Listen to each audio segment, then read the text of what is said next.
ada nggak sih caranya untuk bisa belajar not to take things personally gitu? Omongan temen, omongan rekan kerja, komentar orang yang nggak kita kenal di sosial media. Take it personally itu kan kaitannya pasti sama jiwa kan. Kalau kita punya hardware namanya fisik, punya software namanya jiwa. Kalau softwarenya nggak pernah diupdate, hardwarenya juga nggak akan oke.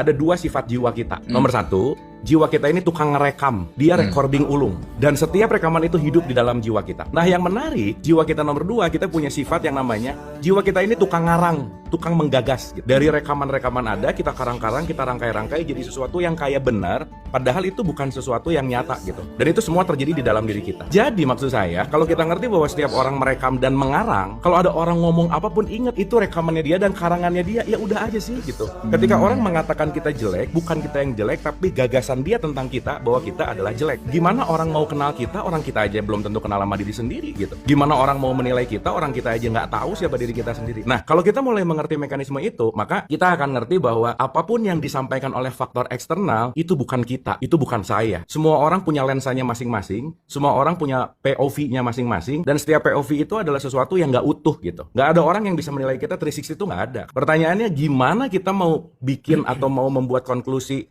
film ini bagus kalau kita nggak pernah ngelihat semua scene dalam filmnya.